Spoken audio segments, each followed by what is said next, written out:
Well, hello and welcome to A Photographic Life, and of course welcome to 2025. First chance I've got to speak to you in this new year about what's been going on over the last few weeks. I hope you've enjoyed our long-form conversations that we've been posting. Obviously, they were all pre-recorded, but now I'm back in the garage, back in the studio, ready to take on the new year. But over the last few weeks, I suppose the thing I've been doing over Christmas and New Year, I guess a lot of you also have been doing something similar. It's just kicking back and looking at books and doing some reading and that kind of thing. I pulled a book off of my one of my shelves here in the studio over Christmas by a photographer who I often return to, and this is a book I often return to also. So I thought I'd share some information about that particular photographer, because I don't think she gets the recognition that she's due. Her name, of course, is Berenice Abbott, or Berenice Abbott. It's always difficult to know. And it's the Fundación Mapfre book catalogue that the Spanish gallery produced to coincide with an exhibition of her work a good few years ago. There's a quote by her that I think really works for the beginning of the new year. It's this: "The camera alone can catch the swift surfaces of the cities today and speaks a language intelligible to all." So who was she? Well, born in Ohio, Berenice Abbott was a central figure in photography and an important bridge between the photographic circles and cultural hubs of Paris and New York at the beginning of the last century. In 1917, she enrolled very briefly at Ohio State University to study journalism. But dissatisfied with the university system, she moved to New York in 1918. There, she worked several jobs as a waitress, a yarn dyer, and volunteer at the Provincetown Playhouse, occasionally playing several minor roles in various productions. She also studied sculpture and met both Marcel Duchamp and Man Ray. In 1921, she moved to Paris and continued her studying of sculpture there, which she also then did in Berlin, before returning to Paris and becoming an assistant at the Man Ray studio, where she would master photography. Her first solo show was in 1926 and featured portraits of the Parisian avant-garde, a practice she continued throughout her years in Paris. It's those portraits, actually, which I continually return to, and I highly recommend to you to try and find those. Anyway, it was in 1925 at the Man Ray studio that Abbott first saw photographs by Eugene Aguet, and after Aguet's death in 1927, she collaborated with Julian Levy of New York's Julian Levy Gallery to buy most of Aguet's negatives and prints, bringing them back to New York upon her return in 1929. When she was back in New York, she was struck by the rapid transformation of the built landscape. She said, "Old New York is fast disappearing. At almost any point on Manhattan Island, the sweep of one's vision can take in the dramatic contrast of the old and the new, and the bold foreshadowing of the future. This dynamic quality should be caught and recorded immediately in a documentary interpretation of New York City. The city is in the making, and unless this transition is crystallized now in permanent form, it will be forever lost."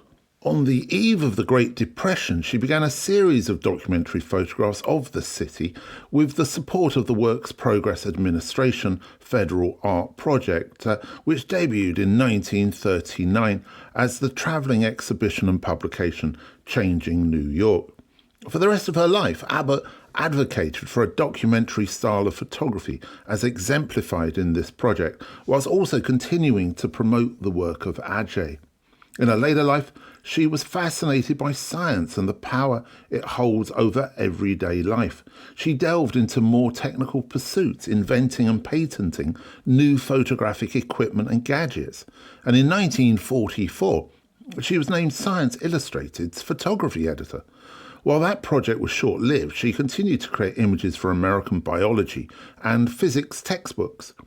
From 1947 to 1959, she founded the House of Photography Corporation with gallery owner Hudson Walker, where she continued to invent photographic equipment. Her longtime partner, Elizabeth McCausland, a newspaper critic who helped Abbott with her iconic Changing New York project, died in 1965, and Abbott moved to Maine for the last few decades of her life, after having photographed a portrait in Maine in the 1960s. In 1991, she passed away at the age of 93. For me, not only is her work incredibly relevant to where we are today, but so is her mindset, always looking to the future, supporting other photographers, and at the same time staying true to who she was. Now, as far as I'm aware, everything I've just said to you is true. It comes from good sources that I've checked up on. It comes from books. Some of it does come from the internet. But anyway, it's a well-researched, I hope, piece of information that I'm sharing with you. Now, why is that relevant? I hear you cry. Well, particularly because I saw something come up on Facebook recently.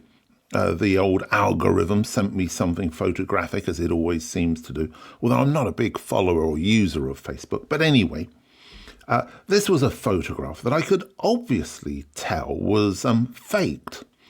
Alongside it was some text concerning a French person who had been forgotten in a mental hospital, and they were an artist, and Rodin was mentioned, all these different things. Anyway, the text read as if it was written by ChatGPT. It made absolutely no sense whatsoever, and the whole thing was very obviously fake.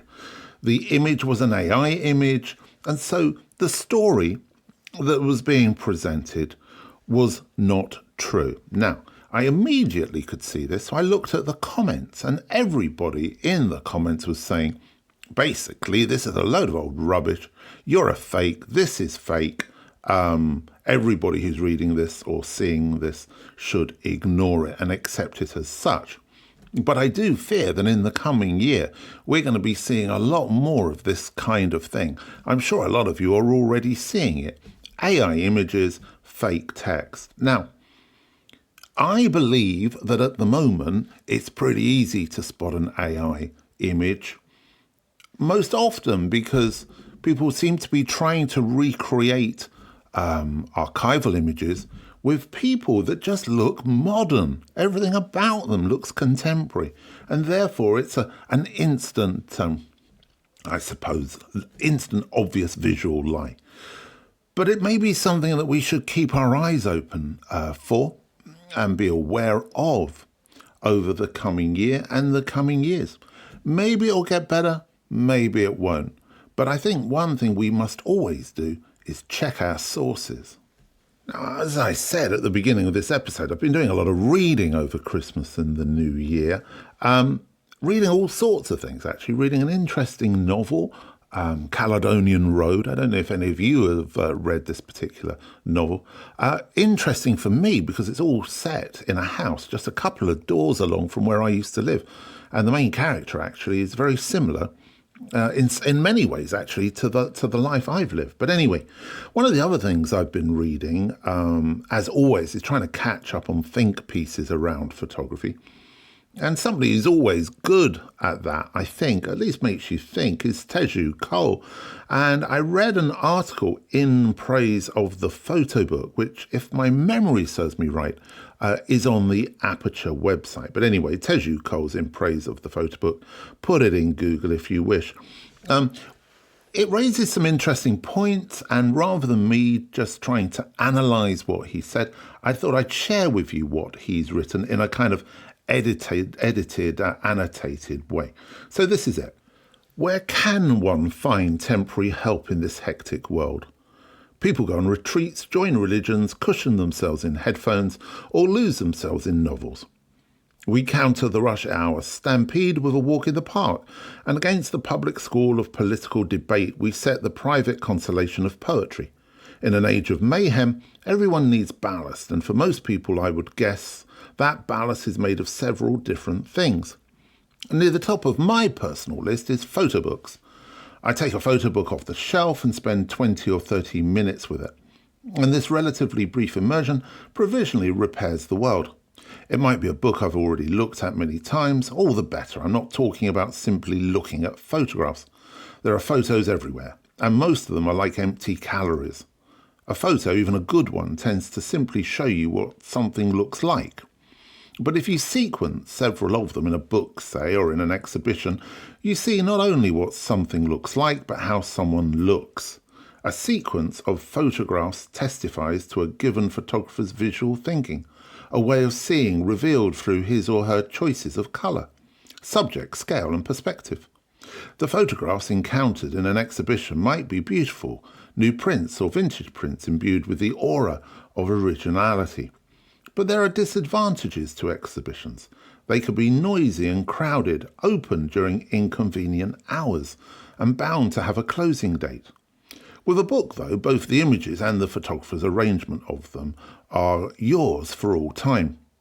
In a world of deafening images, the quiet consolations of photo books doom them to a relatively small and sometimes tiny audience. Photo books are expensive to make, and they rarely recoup their costs. They are, in this way, a quixotic affront to the calculations of the market. The evidence of a few bestsellers notwithstanding, the most common fate of photo books is oblivion. Well, not a very positive end to that article, but I thought it was interesting because it really did pick up on some of the points that Fiona and Bill and I were talking about in our New Year's Day episode when we were, I suppose, really discussing whether or not the photo book has a relevance today. Has it reached a sort of peak saturation? And if it needs to exist, then how or what form should it take and how should it interact with its audience? So if those comments there, those words by Tejuko, and as I say, I have edited them down quite considerably. So you may want to read the original article, but if they do sort of chime with you and have some kind of relevance, I really recommend going back and listening to that New Year's Day episode, putting those two kind of thought processes together and coming up with your own ideas. Apologies if I'm tripping over my words a little bit in this particular recording, but it is being recorded on New Year's Day. So I'll leave it at that, I think, and you can make your own mind up as to what kind of physical, mental, spiritual and emotional state I'm actually in whilst I'm recording this. But anyway, yes, it is New Year's Day, and although, of course, when you're listening to it, that's a week later, but we did, on New Year's Day, launch something which actually I'm really quite excited about. It's called Randoms. It's a 52-week visual diary, a narrative, a loose narrative, for which I think people can create their own stories around. And I'm interested as to how you're all going to respond to it. So this is what's going to happen. Each Monday, I'm going to post one image by the photographer who's created this visual diary, and that's going to go on for 52 weeks. I really recommend that you subscribe to UnitedNationsOfPhotography.com, and then every Monday you will get an email dropping in your inbox telling you that that week's image is available. Now, all of these images are created by one photographer, and that photographer is Jake Chesham. Now, he has a naturally spontaneous and exuberant approach to photography, which has led him to a long and varied career. Now, I can, I suppose, put my hands up here and say, I've known Jake since I was about 18 years of age, I think, probably 17, 18, something like that. We were at St. Martin's School of Art together, studying graphics. He was the year below me, with another photographer in his year, someone called Platon, who you may have heard of. So it was Jake and Platon in that year, and my year it was myself, Miles Aldridge, Mark Mattock. We were the people who were sort of most directly connected with photography. So I've known Jake for a long time. But his career, let's just tell you a little bit about that, shall we? So he's been commissioned to photograph So many celebrities that span the world of film, politics, sports and music, including Robert De Niro, Johnny Depp, Brad Pitt, Natalie Portman, Jake Gyllenhaal, Michael Douglas, Alec Baldwin, Spike Lee. It goes on and on and on. Now, he was born in Croydon in South London, and as I said, Jake studied graphic design at St Martin's School of Art, and after graduating began his photography career in London, where his first commission was given to him by me at Elle magazine before he started working for The Face, beginning an enduring relationship with The Title.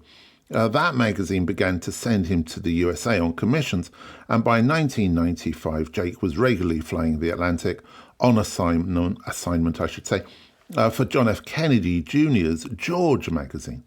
In 1999, he moved permanently to New York, where he continues to live. He's published 2 books, the New York Lookbook in association with New York Magazine, and a self-published book, Rubbish, which isn't, I have to tell you. He's recently founded the Farringdon Print Shop with fellow photographers James Dimmock and Chris Floyd to sell prints from their extensive archives, primarily created in the 1990s. And Stop Press, I'm hoping to have James, Chris and Jake on a future episode of the podcast to talk in depth, actually, about photography in the 1990s. But anyway, so we're going to be running that. As I say, it's called Randoms. I hope you enjoy it. As I said, Jake never stops taking photographs, and he's posting photographs every day. And he's making these images wherever he is. They're predominantly created in New York, but they will, I think, provide inspiration, kind of aspiration in a certain sense. Anyway, I'm just excited about it. So I hope you are too. I mentioned there that I'm hoping to get James, Chris and Jake on the podcast in the future weeks and months. And I've got a number of other people as well who I'm hoping are going to be joining us. And the idea really for this coming year is to get photographers into conversations, as we always do on the podcast, but always for a specific reason. So we won't be just saying, oh, tell me about your life and tell me about your career or your work. That's just not what we do here. There needs to be a specific context, and there are some really interesting ones coming up. And I think the idea really is that those contexts are really useful to you, so that they'll be dealing with issues that you may be dealing with, or perhaps that you haven't ever considered, but other photographers are getting engaged with that could also be useful, I suppose. So that's the idea of what we're doing. And obviously, if you keep following us on Blue Sky, which is where I am now predominantly, or UnitedNationsOfPhotography.com, where you can subscribe. You can also, of course, get this podcast on Spotify, Google, iTunes, Apple, everywhere that you get podcasts, you can get this podcast from. I always ask that you subscribe because it does help us and it supports the podcast, even though we're so far into it now. We've got such a loyal and, I have to say, fantastically supportive and kind audience. So many of you get in touch with me and say nice things, which is really great. Anyway, you can subscribe or tell friends about it. Also, of course, share your love for what we do, hopefully, with somebody else. I'm getting a lot of people who have found us through Blue Sky, actually, and are really enjoying what we do. Anyway, I suppose I'm feeling kind of positive. As I said, it is New Year's Day. Was up a little bit late last night, celebrating and partying. So it may have a little impact on my somewhat rambled chat this particular episode. Anyway, lots of good things coming up. Bill and Fiona will stay with us throughout the year, giving you exhibition reviews with Fiona there, of course, which I think are hugely useful. And she is so great, I'm sure you'll agree. And the conversation continues throughout the year with Bill. So if you've just discovered this podcast, all I can do is encourage you to go back and discover the archive, go back through some of those past issues. There's a lot of gold in them there hills. And of course, over the coming year, you know what I'm going to say. Take care.